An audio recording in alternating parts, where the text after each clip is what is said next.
Hi, this is Junda. Welcome to Tree Leaf. I want to continue and clarify a couple of things I discussed last time because I think I could have said them a little better, and also because they're very, very important. Many times I'm asked, are we practicing the same Buddhism as Shakyamuni Buddha practiced 2,500 years ago?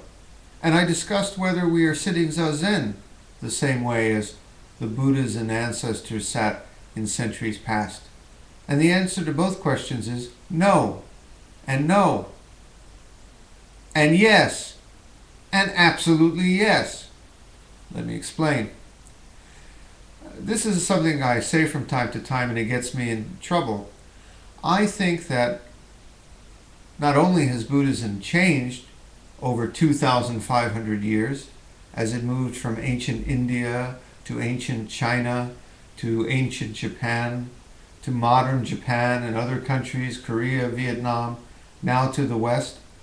Yes, it has changed in many ways, but in some good ways too. Just like the automobile has improved from the time of Henry Ford till the Toyota Prius, Buddhism in many ways, I think, became more refined and actually is a richer practice as modern Mahayana Buddhism than it was many centuries ago. We worked out some of the kinks. One that I often discuss is that it was brought more into this world, practice in this world with the human condition, as opposed to trying to get away from it. And as I mentioned last time, Zazen has changed in many ways too, and comes in a variety of flavors. I recommend to you the flavor of Shikantaza because it has made all the difference in my life. But I can't say to you that it's exactly what every Buddhist ancestor and every Buddha practiced, because meditation in Buddhism has come in so many different flavors. But I'm going to tell you this.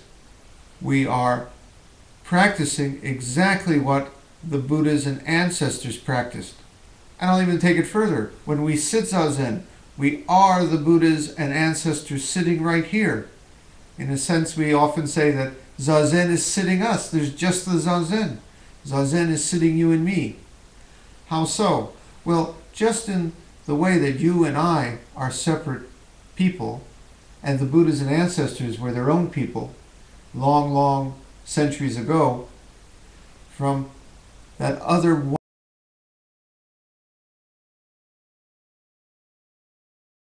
wondrous Buddhist, we are all sitting on the same zafu when we're sitting. Just like, well, beyond words, beyond even saying one, we are sitting. And when we taste what we taste in our zazen,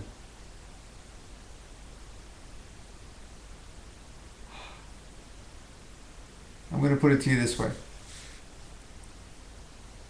When we practice our zazen, we are at home in our lives. And we are at one as much whole and integrated into our lives as we could ever be. Everything is just as it is, going as it goes, and we're going with the flow. Someone said that, I often say that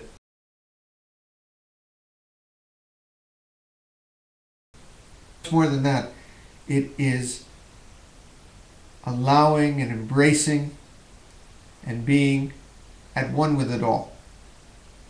Knowing that this is just as it is, and it's wonderful. It's a miracle, and we're here.